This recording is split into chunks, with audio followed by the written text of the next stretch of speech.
ক্ষমতায় ফেরার পর প্রথম সিদ্ধান্তটাই অনেক কিছু বদলে দেয়। ১৯ বছর পর রাষ্ট্র ক্ষমতায় বিএনপি, আর শুরুতেই প্রশ্ন, এই সরকার কি অতীতের ছায়া থেকে বেরোতে পারবে, নাকি পুরনো ভুলের পুনরাবৃত্তি হবে? ছোট আকারের মন্ত্রিসভা, অভিজ্ঞ নবীনদের মিশেল। তারেক রহমানের এই সিদ্ধান্ত কি নতুন রাজনৈতিক বার্তার ইঙ্গিত দিচ্ছে?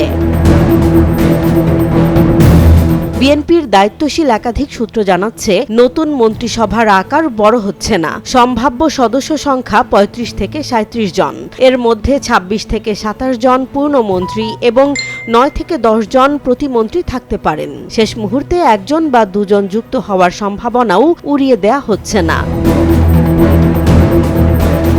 এ সিদ্ধান্তের পেছনে রয়েছে অতীত অভিজ্ঞতা। ২০০১ সালে বিএনপির মন্ত্রিসভা ছিল প্রায় ৬০ সদস্যের, যা তখন রাজনৈতিক ও নাগরিক মহলে ব্যাপক সমালোচনার জন্ম দিয়েছিল। সেই অভিজ্ঞতা থেকেই এবার ছোট ও কার্যকর মন্ত্রিসভা গঠনের দিকে হাঁটছে দলটি। বিএনপির চেয়ারম্যান তারেক রহমান নিজেই মন্ত্রিসভা গঠনের বিষয়টি তদারকি করছেন। তার সঙ্গে রয়েছেন দলের স্থায়ী কমিটির একজন শীর্ষ নেতা। শনি ও রবিবার রাতে নীতি নির্ধারণী পর্যায়ের কয়েকজন নেতার সঙ্গে এ নিয়ে আলোচনা হয়েছে বলেও জানা গেছে।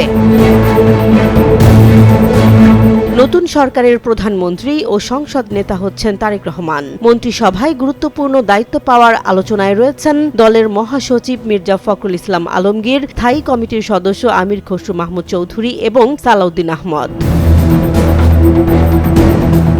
এছাড়া স্থায়ী কমিটির সদস্য হাফিজ উদ্দিন আহমদ এবং সাবেক শিক্ষামন্ত্রী ওসমান ফারুকের নামও বিবেচনায় রয়েছে। পাশাপাশি কেন্দ্রীয় নেতা, জোটভুক্ত দলের প্রতিনিধি, তরুণ নেতৃত্ব, জেলা পর্যায়ের নেতা এবং বিশেষজ্ঞ ব্যক্তিদের অন্তর্ভুক্ত থাকার বিষয়টিও আলোচনায় আছে।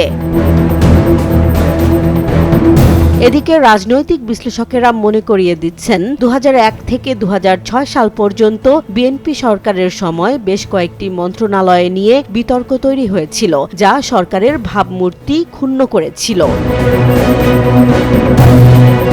জুলাই গণ অভ্যুত্থানের পর বদলে যাওয়া রাজনৈতিক বাস্তবতায় বিএনপির এই সরকারকে দেখছে পুরো দেশ। নির্বাচনের পর তারেক রহমান জাতীয় ঐক্যের আহ্বান জানিয়েছেন। প্রতিশোধ বা প্রতিহিংসার রাজনীতি নয়, এই বার্তাও তিনি স্পষ্ট করেছেন। আইনের শাসন, অর্থনৈতিক পুনরুদ্ধার, দুর্নীতি বিরোধী অবস্থান, এসব প্রতিশ্রুতি বাস্তবায়নে মন্ত্রিসভাই হবে সবচেয়ে বড় পরীক্ষা। যোগ্য, সৎ ও দক্ষ মানুষদের বাছাই করতে পারলেই তারেক রহমানের প্রতিশ্রুত নতুন বাংলাদেশের রূপরেখা স্পষ্ট হবে, এমনটাই মনে করছেন বিশ্লেষকেরা। অর্থনীতিবিদ হোসেন জিল্লুর রহমান বলছেন, নতুন সরকারের শুরুতেই মন্ত্রিসভা হবে অর্থনৈতিক ও রাজনৈতিক সিগন্যালিং এর সবচেয়ে বড় মাধ্যম। সব মিলিয়ে এই মন্ত্রিসভা কেবল সরকার গঠনের তালিকা নয়, এটাই জানিয়ে দিবে বিএনপি কি সত্যিই অতীত পেরিয়ে নতুন পথে হাঁটছে। জেসমিন জাহান, নিউজ ডেস্ক, জনবাণী।